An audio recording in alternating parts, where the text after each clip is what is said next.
The Alabama Hills are legendary in the world of Hollywood filmmaking, and they're also pretty famous among landscape photographers who venture to the American West.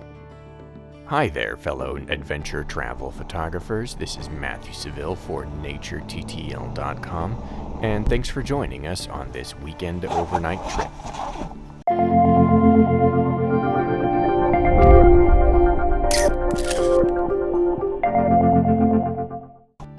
The weather is predicting clear skies and cold temperatures, which should be great for nightscape photography, but there's also a little bit of clouds up at a higher elevation, which may just give us a very beautiful sunset if we're lucky. So we're gonna hightail it out here, see if we can get to Mobius Arch, which is a famous spot, in time to catch the sunset.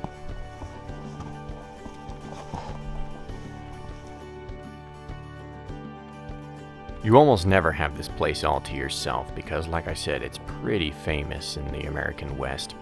It's a beautiful arch that frames Mount Whitney and the Eastern Sierras, giving you some amazing opportunities for both amazing sunsets and sunrises.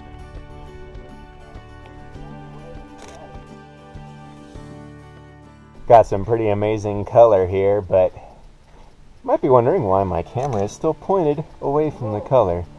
I'm holding out for this color to happen over behind Mount Whitney, although there's a pretty good chance it is not going to happen. I started the time-lapse and I'm sticking with it. Wish I had brought 2 or 3 cameras. That's why time-lapse photographers should always have 2 or 3 cameras with them, so I can take pictures of everything. We'll see what happens. It's starting. You got something over there? Well, once again, it was worth the wait.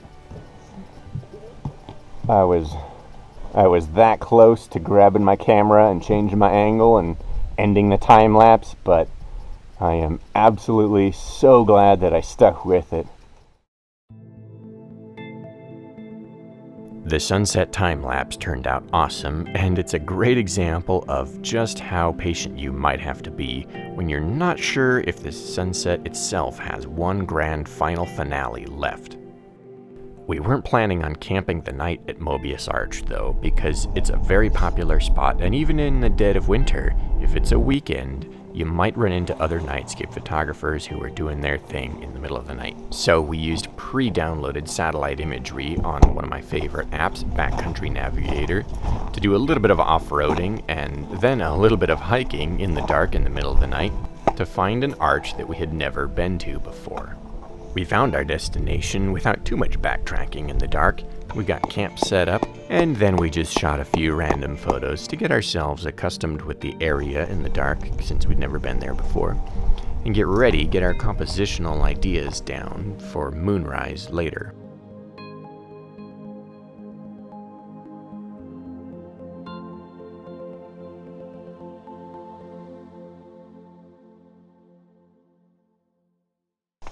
Well, got one camera set up and running. I'm going to take a quick nap before the moon rises. I'll change the composition for a moonrise, maybe time-lapse that, and then get up again before sunrise and time-lapse that.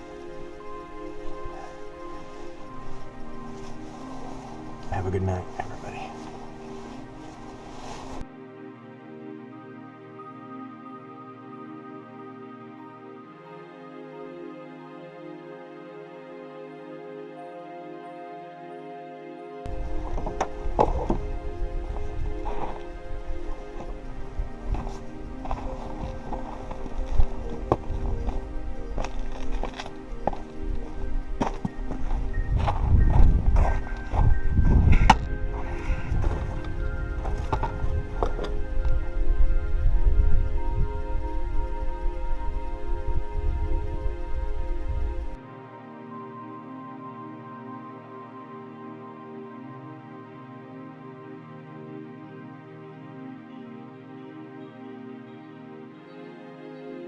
The moon rose just a second ago, and it is shining beautifully on the Sierras with the Geminid meteors coming through the sky every now and then, getting some really beautiful still photos. Hopefully going to get a good composite for starry landscape stacker. We'll have to see how that goes. Later, I'm going to shoot a panorama of the whole scene after I stop doing this time lapse, and then I'm going to go back to bed for a little while until sunrise, when the moonlight should combine with the early morning blue hour astronomical twilight and give us a real beautiful scene. Hopefully we'll get some beautiful sunrise color on the clouds, and that'll be pretty awesome.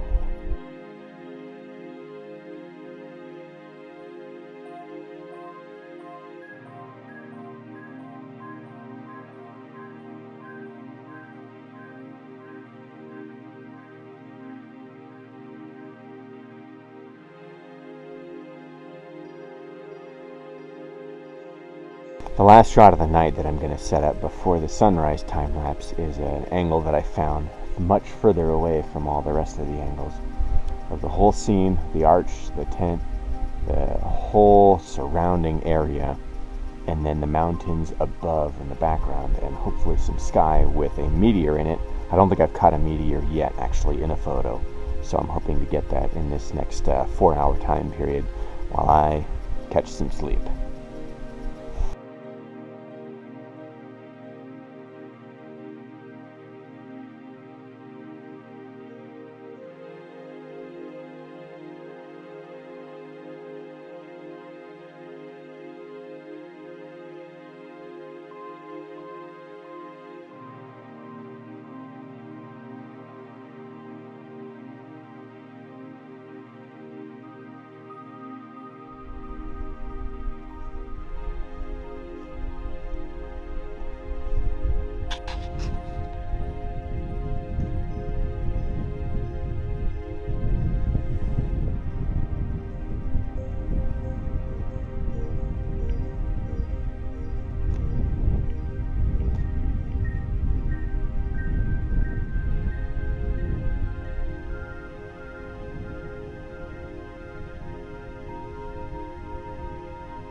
Well, while it isn't a particularly stunning sunrise with amazing clouds or anything, we're still very happy to be here and to have set up our cameras correctly for the time lapse in the morning.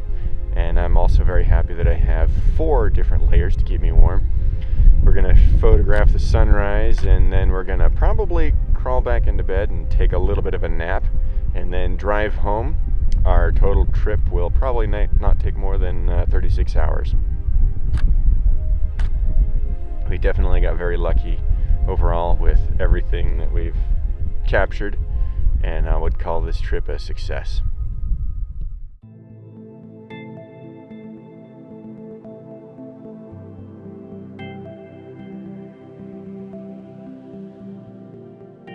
Thank you all for tuning in and watching. Don't forget to click subscribe to follow Nature TTL on future adventures and learn all about the photography techniques we've used on this adventure. Until next time, take care.